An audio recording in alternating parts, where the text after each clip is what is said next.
Welcome to this video.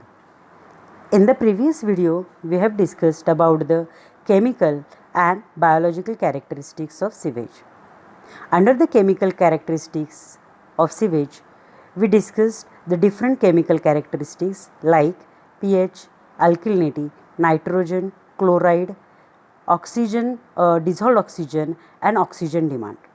Under the heading oxygen demand, we have discussed the different types of oxygen demand that may be caused due to the biological and chemical oxidation of the organic matter. In that, biological oxygen demand, chemical oxygen demand, theoretical oxygen demand and total oxygen demand. In this video, we will be discussing the biochemical oxygen demand, that is BOD, in detail. So let us have the quick review about the biochemical oxygen demand. As we know that the BOD is nothing but the amount of oxygen required by the microorganisms to carry out the decomposition of biological organic matter under the aerobic condition at 20 degrees centigrade for 5 days period. But what is the significance and why we want to determine the BOD? The determination of approximate quantity of oxygen required for the biological stabilization of organic matter in the wastewater. So by the BOD test or by the BOD determination, we can calculate the approximate quantity of oxygen required for the biological processes or biological decomposition of the organic matter in the wastewater. The second is to determine the size of wastewater treatment facility. BOD has a great significance in the wastewater treatment facility design. So to determine the size of that facility, the BOD is required. Measurement of efficiency of some treatment processes. Then determination of strength of the sewage. Strength of sewage, BOD concentration is a direct indication of the strength of the sewage. If the BOD is high, then that sewage is called as a strong sewage. If the BOD is less, in that case we can see that the sewage is diluted or less, having less strength. Then determination of amount of water required. So BOD should be discussed in detail. Again, there are different types of biodegradable, there are different types of organic matters. First one is biodegradable or biologically active matter. Second is non-biodegradable or biologically inactive organic matter. Organic matter is often assessed in terms of oxygen required to complete the oxidation of the organic matter to CO2, H2O and other end product of oxidation. So it means that during the oxidation or during the decomposition of the organic matter, CO2 and H2O get liberated or get generated. Apart from that, there are certain end products are also there which are a result of the oxidation. The organic matter present in the wastewater belongs to two major groups. First one is carbonaceous matter and second one is nitrogenous matter. The ultimate carbonaceous of liquid waste is the amount of oxygen necessary for the microorganism in the sample to decompose the carbonaceous matter that are subject of microbial decomposition. This is the first stage of oxidation and corresponding BOD is called as a first stage demand or first stage BOD. So in this particular paragraph, we'll understand that carbonaceous matter or the decomposition of the carbonaceous matter is carried out by the microbial decomposition, or microorganisms are responsible for the carbonaceous matter decomposition. Whereas in the second stage, the nitrogenous matter is oxidized and corresponding demand is called as a second stage or nitrification demand. In fact, these two types, that is carbonaceous and nitrogenous organic matter, are the source of food for the most of the microorganism.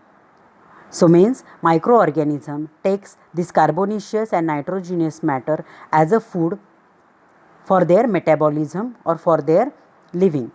Microorganism takes up the oxygen to carry out the conversion of complex matter into simple one in the degradation. So microorganism consume this carbonaceous matter and the nitrogenous matter, and in presence of oxygen they carry out the decomposition, and they convert all those complex matter into the simple one during this entire degradation process.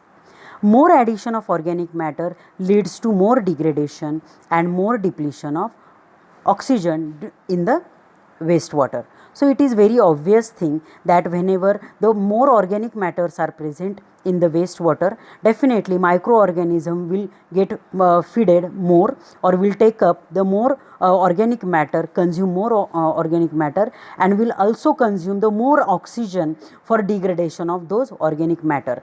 At the same time, because as the abundant organic matters are present in wastewater, the microorganism multiplies and their demand for food and ultimately their demand for oxygen increases, and this results eventually results in the more degradation and the depletion of oxygen in the wastewater. In fact, the wastewater will continue to absorb the oxygen for a long period. Biological oxidation is a slow process. Means what? Whenever the microorganisms are decomposing the organic matter in presence of oxygen, that process or that decomposition process is very slow and takes the infinite time for completion. Generally of 5 days period is chosen for the standard test, during which the oxidation is about 60 to 70% complete. So in the first 5 days, around 60 to 70% percentage of oxidation or decomposition takes place, while within 20 days period the degradation of 90 to 99% of decomposition will take place. Also in first 6 to 7 days, oxygen consumed rapidly, and then slows down until the end of about 20 days, and so in the first 5 days or 6 to 7 days, the oxygen demand is very high, and microorganism consumes the oxygen very rapidly, and after the 7 days that consumption of oxygen is slow down. At the given temperature, the rate at which the BOD is satisfied at any time, that is rate of oxygenation, may be assumed to be directly proportional to the amount of oxygen in the organic matter present in the sewage. This figure explains the entire of decomposition, that is carbonaceous matter decomposition and nitrogenous decomposition. It also talks about the 2 stages of the decomposition and the BOD consumption. If you see the figure very carefully, along the x-axis it is time in days, and along y-axis it denotes the BOD in ppm or mg per liter, where time is in T and where BOD is Y into Y suffix T. If you see the first stage BOD, which is denoted by YU, where the carbonaceous demand is there, it means the whatever oxygen is present in the wastewater is consumed for the carbonaceous matter decomposition, whereas the curves go at the higher level, and from that point from B to C that is denoted by the second stage BOD, and entire nitrogenous organic matter will start decomposition under this second stage. In continuation of the previous discussion, that if suppose the dLT is divided by dt is equal to minus k dash into LT, equation number 1, where minus sign indicates the time as the time passes LT decreases, where LT is the amount of first stage BOD remaining in the sample at any time t. That is oxygen equivalent of carbonaceous oxidizable organic matter present at any time t in mg per liter, where k dash or k dash is the rate constant satisfying the rate of oxidation of organic matter having unit per day, or we can say day raised to -1 or reaction rate constant. T is the time in days. So if the first equation number 1 is integrated between the time t is equal to 0 to t is equal to 2t, we will get the following equation.